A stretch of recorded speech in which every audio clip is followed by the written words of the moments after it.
Hey everyone, my name is Ronak, back with another video, and this is 24th video in the Getting Started with the Machine Learning playlist. And in this video you are going to learn k-nearest neighbors. So in this video you are first going to learn the conceptualization of it, and later on we are going to implement using the Python. So let us get started. So k-nearest neighbors, well, you might have heard it when it comes to, let's say, any of the machine learning problems. It is one of the most commonly used algorithms, and it works on the distance measure. So this KNN is quite different from what we have learned till now. So let us say logistic regression. Since logistic regression was a binary classification problem, so it is only used for binary classification because it can only yield you yes or no. But this can also predict more than, let's say, 2 or 3 classes. K-nearest neighbor is, I would say, quite preferable when the problem is not, let's say, binary. Alright, so there is no yes and no. We can use k-nearest neighbors. So how do we do it? So that is the main question. The algorithm of the KNN requires 3 prominent things. So one is it requires a k value, which I'll be discussing shortly. Then it uses a distance formula. So this distance formula is quite associated for estimation, and it at the end uses a voting mechanism. So this is how the k-nearest neighbors is formed. So I have a data set, let's say, of just 5 values, just for the sake of the conceptualization. Okay, so we have, let's say, 2 features and 1 outcome. So that outcome is, so it is about the car. Let's say there are 2 factors that a person considers while purchasing a car, right? So one of the factor is the mileage of the car, and second is the car efficient speed. So at what efficiency it can run continuously, and just based on these 2 features, the outcome of the car is going to be either good or bad.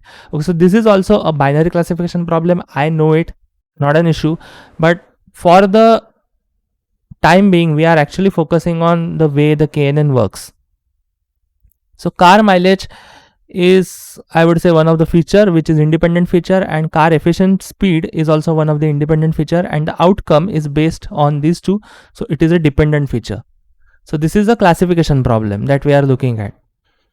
Step 1 of the algorithm, select the k value. This k value is responsible for finding the nearest estimator with respect to all the data. So now this k value can be very arbitrary, but there are a lot of complications. So some thumb rules that I would always ask anyone to keep in mind is that the k value is better if you select the odd one, an odd number. Apart from that, a good measure of k could be like, let's say, a square root of the number of values. Alright, so that is also a great way usually considered. Okay, so there are many debates going on this, that how do we actually select the k value, but we actually select the k value quite arbitrarily. Okay, so for this problem I am going to select k is equal to 3. So it is going to give me 3 points that are nearest to the values that I want to predict based on these 2 features. Okay, so which is the car mileage and the car efficient speed, and then based on that we are going to cast out a voting system which is going to give us the outcome whether the car is good or bad. Second thing, step 2. Alright, I forgot to write step 2, but step 2, select a distance estimation algorithm from either it can be Euclidean, Manhattan, or Minkowski. So any one of the one algorithm can be used, and in the implementation, if we use the scikit-learn, the sklearn library, by default it uses Minkowski. So in this algorithm I am using Euclidean. Okay, so we will be actually working on the Euclidean. See, Manhattan is also going to yield some particular result, and even Minkowski, but I am considering Euclidean, let's say. So Euclidean's formula is given by this. So Euclidean is used to estimate the distance between the 2 points. So under root summation of x of I minus y of I the whole square. So square is been taken so that we don't just run into negative values. Alright, so this is the Euclidean distance formula. Now let us move on with actually solving this problem. So the algorithm is going to fit on this data. After that we are going to give it some prediction mechanism. So we are actually giving it a problem. So assume there is a new car. Okay, so after learning all of this data, keeping hold of all of this data, a new car is there which we want to estimate whether the car is good or bad. So assume there is a new car with mileage 24 km per liters and efficient speed of 60 km per hour. Find if the car is good or bad. So actually we want our machine learning model to predict the outcome of the car, that whether the car is good or bad based on, let's say, the 25 km per liter of the car mileage and efficient speed. Okay, so efficient speed, let's say, is 60. Above 60 the car is not in a good condition, or let's say favorable to use. All right, so the way we do it, we will actually start with the Euclidean. So we have 5 values, so I'll be evaluating these values, the predictive values that I have. Okay, so these are the values that I'll be using to estimate. So the first value, so this is the formula. Okay, so since we have 2 data points, so we have x1 y1 y2 x2 y2. So these are the 2 points. So x2 y2 actually is taken from dataset, and x1 and y1 we have with us. So x1 is 25 km per liter predictive value, and y1 is efficient speed. So we are actually going to use this formula and subtract from it. Okay, Euclidean distance is I would say very trivial problem, and everyone learns it in their schools. Okay, it is very basic, but still I'll give you a glimpse that the x of I, so the problem goes like this. So x2 minus x1 x2 minus y2 plus x1 minus y1. So this is how it is going, since we have 2 independent data points, and we get it. So 25 minus 25, which is 0, plus 60 minus 40, 60 minus 100, which is going to give us minus 40. So as we know, after we square it, it is going to become positive. So 1600 and 1600 square, we have 40. Similarly, I'll do it for all the 5 points. So all of the points, so this algorithm is actually going to go through each and every single point and estimate the numbers. But since we have the numbers, what are now we actually going to do? So we want a prediction mechanism for it. So since the k was selected as 3, we are now going to select 3 points, 3 distance predicted points from this data. So the way we do it is the first one, which is 21.47, which is the smallest point among all.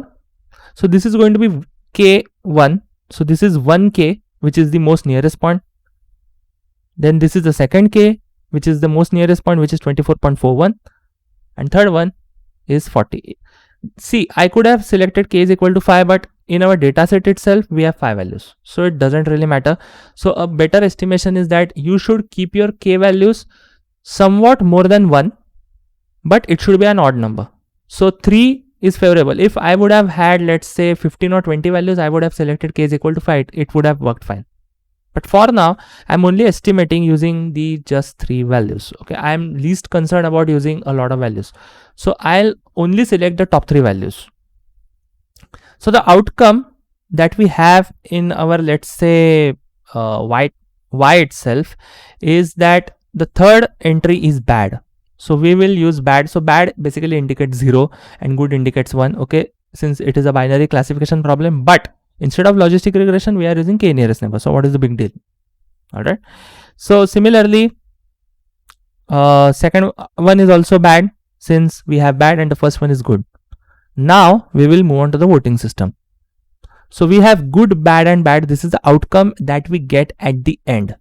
So now we want to actually select, we have to cast a vote, and we have to select the right occurrence of a variable, and then we are going to estimate that whether the car is good or bad. And the way we do it is this. So now comes the voting system, which has outcome good, bad and bad in one array. So since the bad values are more in the predicted value, the bad is the predicted outcome for our problem. So this is how we solve it. Okay, so conclusion. The car with the mileage of 25 km per liter and efficient speed of 60 km per hour is termed as bad by KNN. Okay, so this is it about how we actually solve it. So you had a glimpse of the conceptualization of how really the algorithm works. Similarly, I have taken for, let's say, 2 more values which have mileage is equal to 23 and efficient speed is equal to 90. So the outcome we get is 1. You can actually solve this manually. Now let us move on to the implementation, because implementation is going to be much more fun. So hello to everyone. So we are back with the implementation. So today we are actually going to implement this using the scikit, but we are going to use our data. So I'll say import numpy as np first of all, and now I'm going to prepare my data. So the way I do it, I'll say x is equal to np.array.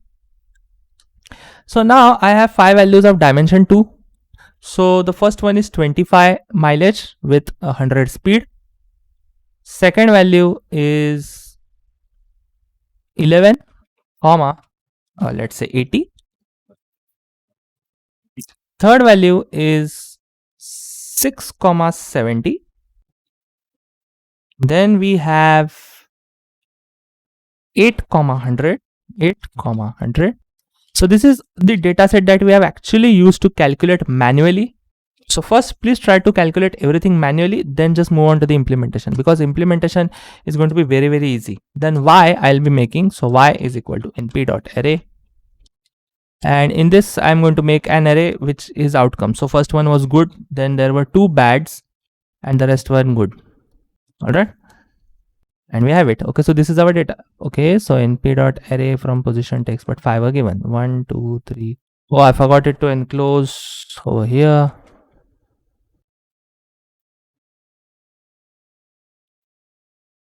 A silly mistake. And we have it. So now I can check the shape of it. So I'll say print, and let's say x.shape, and I'll also check y.shape, and we have it. Okay, so 5 rows, 2 columns, and this one is only 5 rows. All right. So now the way we do it, so I'll say from sklearn dot neighbors. All right.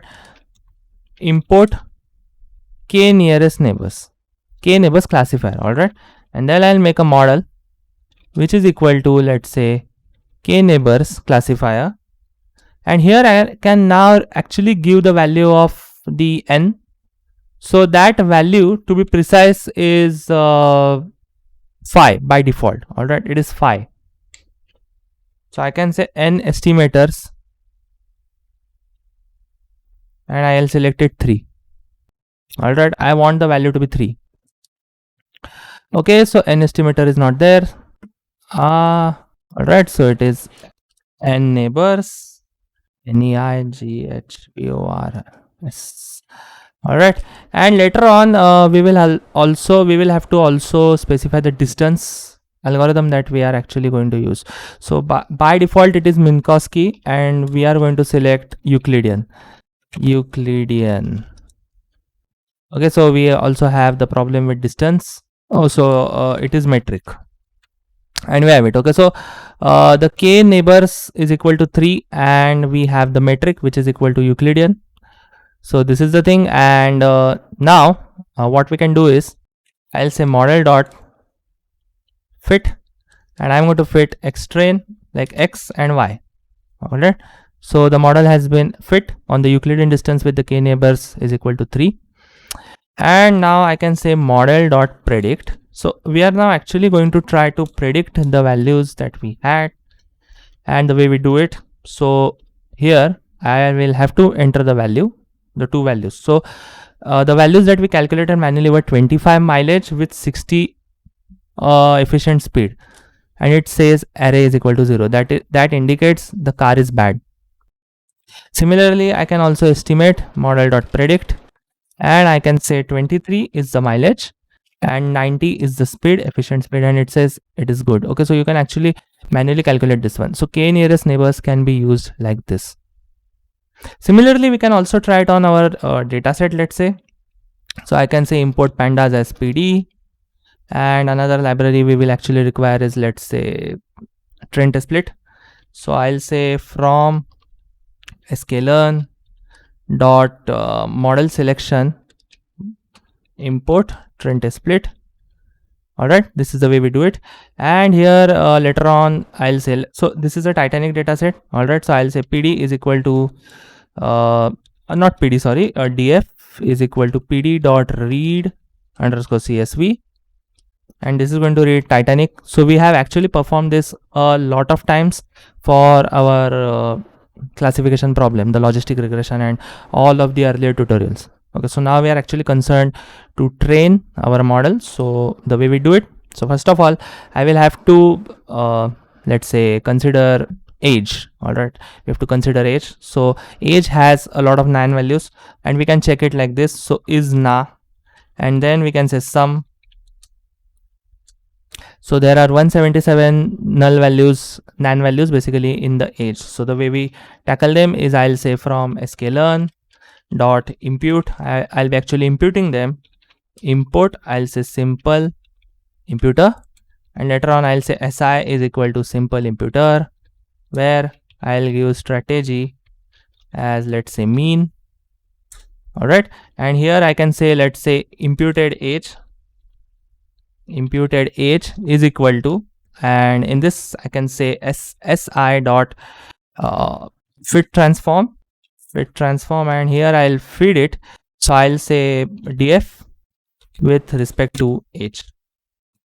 All right, this is the way we do it, and we have it. So later on I can just say I can actually add this. So I'll say impute age, and the way I do it, so impute age is the name, and impute age I'll be feeding the column, and we will have our data. Then I can say x is equal to let's say df dot loc, and rows I want all of them, and here I can specify what I want. So I'll say passenger class, and I can say let's say age.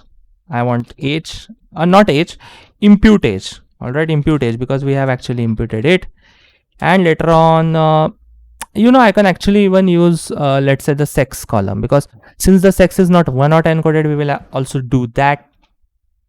Oops, I'll just remove the cell. I'll come over here and I'll add 1, and here I can say let's say so I want actually 1 or 10 encoded system. So I'll say female comma male, and here I'll say pd dot get dummies. All right, get dummies, and in this I'm going to say let's say df dot sex. All right, so we have it, and now here I can actually feed male and female. So I can say female, and here I can say male. And another thing that we can use to be precise is embarked, but not at the moment. Okay, so let us just stick to this, and here I can say x dot shape, and I'll get the shape. Okay, so 891 rows with 4 columns. Similarly, I can do it for y. So I'll say df dot survive. All right, and I can say y dot shape, and we have it. So we have 891 rows. So we have imputed and everything is sorted. So now I'll say knn is equal to k nearest neighbors. So k neighbors classifier to be precise, and here I'll say n underscore neighbors, or let's see. Okay, so yeah, it is n underscore neighbors, and I'll say, so we have a lot of values, and we have to select the right one. So, and we want an odd number. Okay, so now here I'll just give 5. Okay, just for the testing purposes, not anything more. And Minkowski is the metric by default. So yeah, metric is the syntax. So here I'll say Euclidean.